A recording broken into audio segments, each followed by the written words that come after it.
Johnson, can you please introduce the item and propose a motion? Thank you, Chairman. I apologise for my voice. I appear to have picked up a Canadian bug, which is a bit irritating. But I will try to make sure I'm clear. I'm delighted to introduce this, my third budget to the Council. We have continued our strategy of prudent budgeting based on our overriding objective of financial sustainability. As Rutland prepares for structural change, this budget ensures stability today and safeguards our values for tomorrow. This budget is the penultimate budget before local government reorganisation, carrying forward Rutland's focus on prevention, strong communities and our 4 corporate priorities.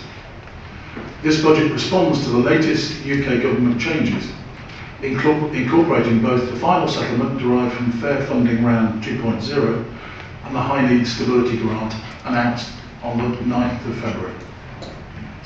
The reduction in rural funding in particular means that we are increasingly relying on council tax to provide our funding and will continue to do so. We are expecting it to represent some 80% of our core spending power by the end of the plan. The financial planning environment over the next few years is subject to a unique series of risks which we must navigate successfully.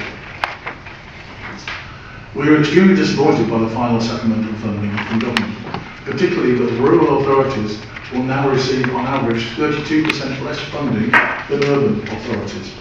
In fact, the Leader and I wrote to the Secretary of State in January to seek clarification on the final formula, which seemed to remove funding from Rutland at every opportunity.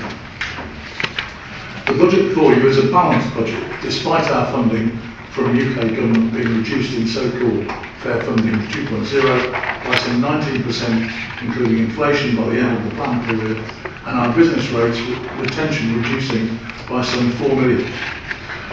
Rutland is entering one of its most significant financial planning periods. This budget and the medium-term financial strategy set the course for the final years before local government reorganisation. It is our intention that the new authority inherits from Rutland financial stability, discipline and a clear strategic intent. Incredibly then, given this backdrop, we have managed to reduce the increase in council tax to only the 2% increase in adult social care precept, with no increase at all in the general precept. This is in comparison to the overall increase of 5% the UK government has assumed. This has been achieved through a very thorough budgeting process and adopting a series of guiding principles that give us a strong foundation for decision making. We are very proud that we have managed to ensure that Rutland residents as a whole can benefit from this reduction. Additionally, a reduced increase at this time will ensure that Rutland residents benefit earlier from any council tax harmonisation planned by the new authority, post-reorganisation, as we anticipate that, as a result of this process, council tax for Rutland residents will indeed reduce. This budget continues our policy of revenue investments that drive growth, resilience, transformation, and those that make a difference to Rutland residents and businesses. The highlights are that we are investing 4 million for climate action, including the food waste collection rollout, the local area energy plan delivery, and active travel infrastructure. 7.7 million for economic growth, including the new local plan and the Wolfos master plan, the cultural centre development and public realm upgrades. 1.4 million in supporting vulnerable residents, including expansion of community care, crisis response facilities, a CQC improvement plan and demand level pressures. 1.8 million for children and families, including the launch of a new placement home, care commissioning improvements and support for complex placements and adaptions. 8.6 million in health and wellbeing, including the integrated health and social care front door within local link, pipeline developments of a Meditech facility and Rutland Memorial Hospital diagnostic upgrades. And finally, almost $500,000 in digital and governance, which includes the cyber security enhancements that we need to make as cyber security becomes even more important. Further developments for the customer relationship management system, including AI pilots and business intelligence capabilities. At the same time, it's important to remember that this budget is not just about numbers. It is about working together to keep services strong and making council tax increases as low as possible. Our residents play a vital role by making choices that help us reduce costs and improve efficiency, such as recycling more, choosing healthy lifestyles to prevent future care needs, accessing online services and seeking support early through initiatives like the Low Income Family Tracker or Disabled Facilities Grants. Working together, vital services are protected, investment is made in what matters most, and council tax increases are kept to a minimum. Excuse me.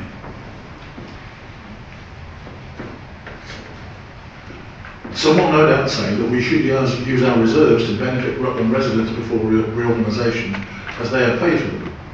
At first glance, this has attractions, but if we take our fiscal responsibilities more seriously, then we need to be cautious. We decided a reserves policy in September 2022, which is still relevant and necessary today.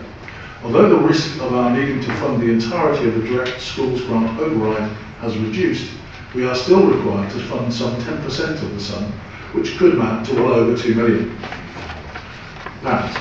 Indeed, the 90% grant is still subject to rules and full redemption carries some risk. We must protect the general fund for operating reasons and have a programme to utilise some earmarked reserves for transformation of services. Whilst some risks have reduced, others have increased, and therefore we need to apply this policy prudently as we have done over the last few years. We do not intend to utilise reserves to pay for general day-to-day expenditure, as some authorities have chosen to, as we believe this to be dangerous. Necessarily then, in a climate of significantly reduced funding, we have had to make difficult decisions to reduce expenditure. In doing this, we have adopted two strong principles. Firstly, that we'll do our best to protect the vulnerable and less well off in that county, and secondly, that the users of non-statutory services should pay for the costs of those services. This means that we have had to review and reduce expenditure in areas where we believe we are either providing more than neighbouring authorities, or that the users of the service should pay for the costs of providing it.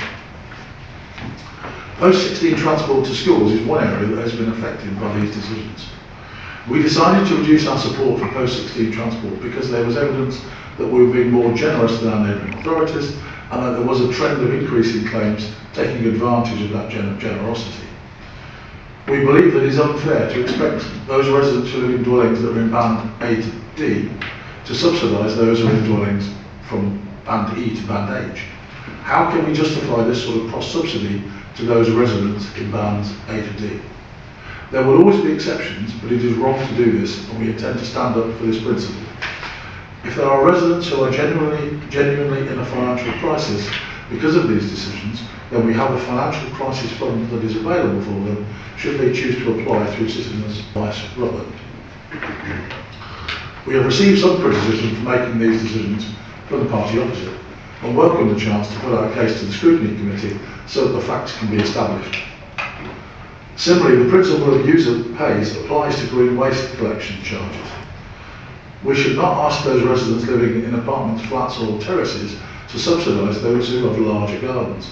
We cannot and do not make a profit from our additional services, but do need to recoup the full cost of providing them. The charges in neighbouring authorities and made the decision to increase our green waste charges for the next year. The charges that we have decided to apply are less than the charges applied by two of our neighbouring authorities, in one case considerably less. The support previously available for low-income households is government dependent and is changing from the Household Support Fund to the Crisis and Resilience Fund. More will be known by April. Low-income households who cannot cope will be able to apply for support in a different way. A budget is not just about revenue expenditure, it is about much more, including the capital projects that we intend to develop during the period. We have a very ambitious programme of some £31 million worth of capital expenditure during the next year, much of which will be connected to the legacy we wish to leave by the time reorganisation happens. We will need to be nimble to make sure that all these projects reach the level of completion that we want them to. The priorities are those projects which we believe will be important to Rutland residents after reorganisation. There isn't sufficient time for me to talk about all the projects that we will undertake, so I'll highlight a few of those that are detailed in the back. Under tackling the climate emergency, we are looking at active travel schemes through Oakham to Rutland Water and Cold Overton Road that will cost £3 million. We are looking at spending £500,000 on biodiversity net gain. A diverse and sustainable local economy, we are spending £6 million on the cultural centre, £1 million on public realm strategy, £4.3 million on the Lough Meditech Innovation Centre, £13.3 million on highways, the highways capital programme, and £9.1 million on the local transport plan. In providing effective public services, we are spending £2.6 million on the local link to be at Jules House, and we are spending £400,000 in X-ray provision for the county at Rutland Memorial Hospital.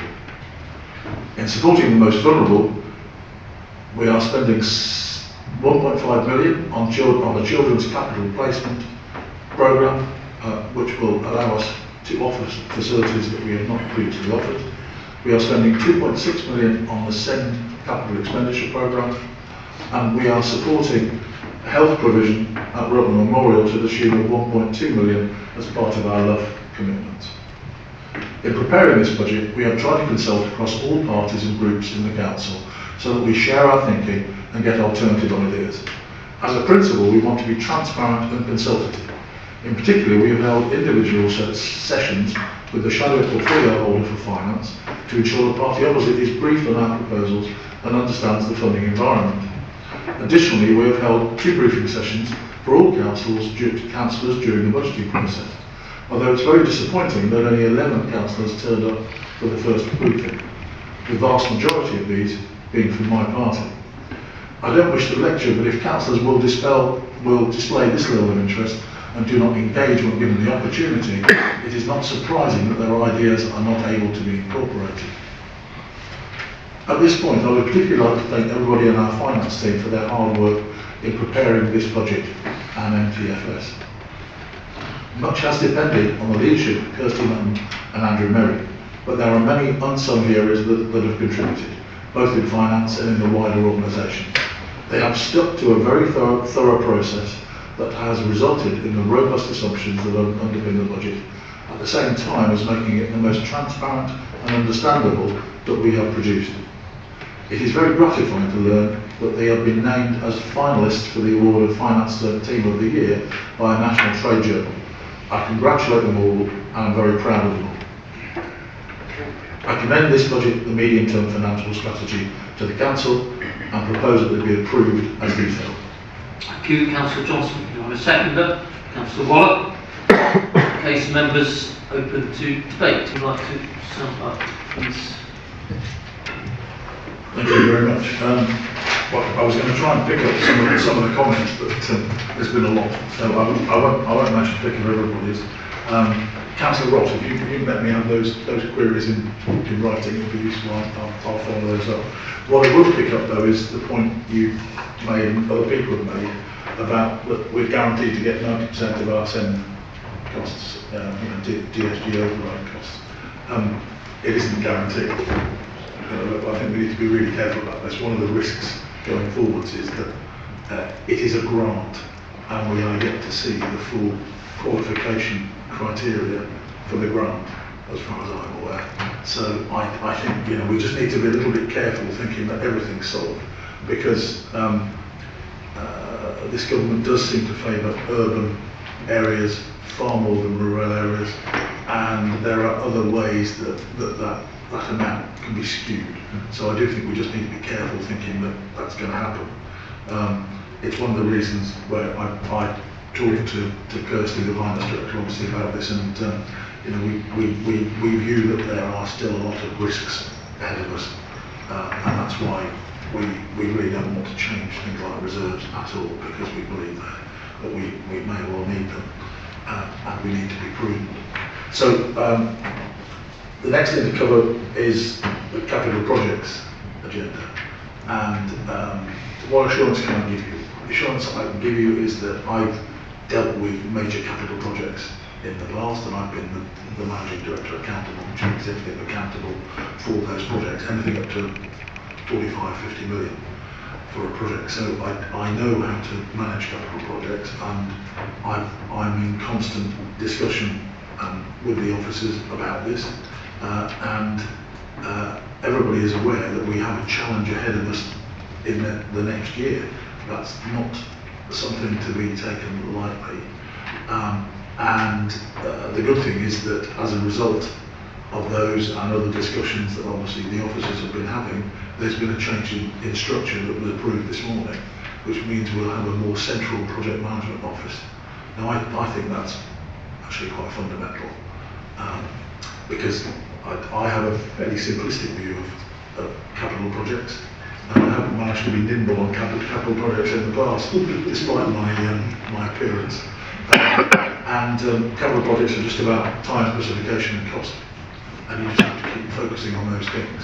Now, other people will say, and quite rightly, that local government is more complex, and it is, than the private sector, because there are changes in government, changes in conditions, changes in grants and all the rest of it. So it isn't quite as easy as that, but we all know, I think, that our job is to get all these capital projects to a stage where they are not reversible by the coming authority, and that's really the important thing. So will we spend all 31 million that's in the plan? I am not sure, but I do know that we'll have objectives to make sure that it is as effective as possible. So, I mean, that's the assurance that I'm prepared to give you at this stage, I think. I'm hoping that we are able to deliver exactly as we put into budget. There were a number of other comments that I'll pick up separately if I can. Some of them were in detailed. Councillor Dinsmore had a detailed list that I'd like to have in writing if that's possible. And one of the things that I would say is that it is our objective that the budget is as transparent and readable as possible, understandable as possible.